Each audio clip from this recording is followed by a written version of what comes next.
जनता की राशि को खर्च करने के लिए असेंबली से उसका अनुमोदन कराया जाए, लेकिन ये सरकार की भी जिम्मेदारी है कि आवाम के गाढ़े खून और पसीने की कमाई से उसका उत्थान हो रहा है कि नहीं, ये देखने की जरूरत है।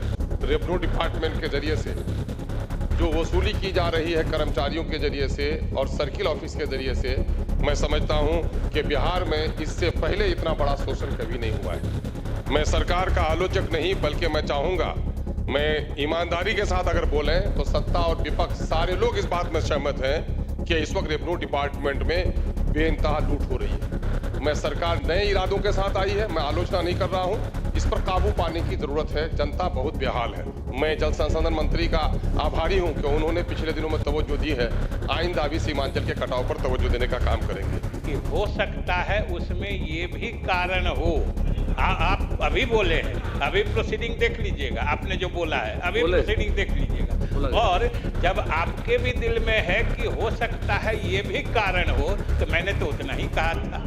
नमस्कार, अब देखना शुरू कर चुके हैं लाइव सिटीज को। मेरा नाम अभिषेक है। बिहार विधानसभा में AIMIM के विधायक ने नीतीश कुमार के सामने ही अधिकारियों की पोल खोल दी। दरअसल उन्होंने साफ साफ कहा कि बिहार में अधिकारी लूट मचा कर रखे हैं, कई विभागों में लूट मची है और इस पर एक्शन होना चाहिए। साथ ही साथ आपको बता दें कि संदीप सौरभ जो पालीगंज के विधायक हैं, उन्होंने भी बड़ा सवाल उठाया, जिसके बाद विजय चौधरी जो नीतीश सरकार के मंत्री हैं, उन्होंने भी जवाब दिया है। क्या कुछ बिहार विधानसभा में हो रहा है, पहले आप वो सुनिए। माननीय सदस्य श्री अख्तरुल ईमान जी, 2 मिनट।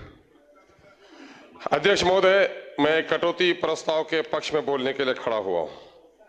महोदय, ये सरकारी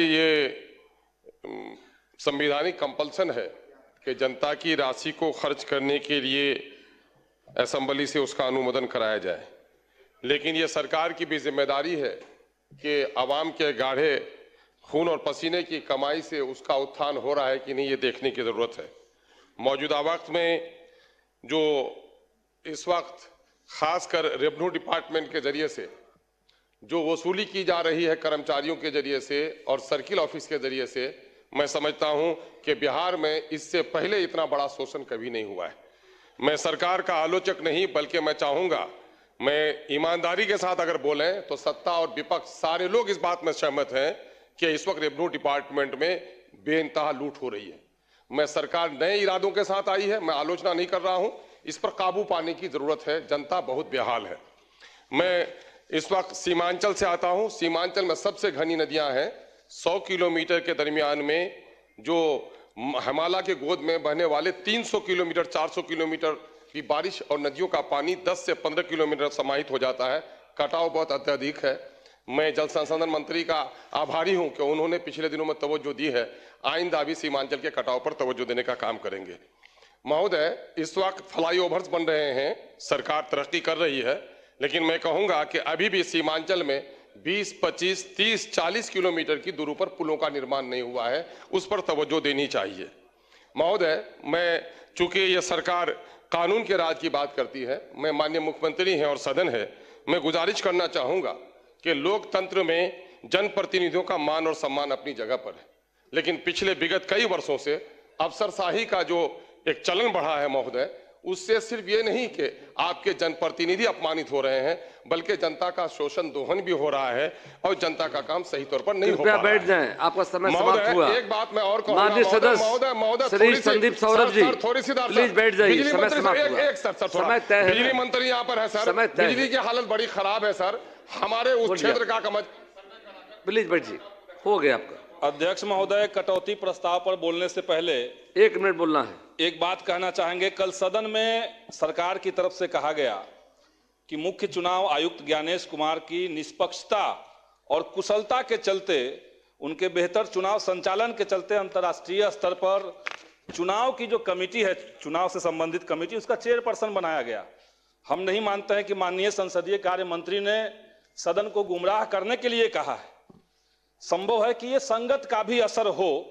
जैसे G20 जब भारत में हुआ तो कहा गया कि सरकार ने आयोजन करवाया।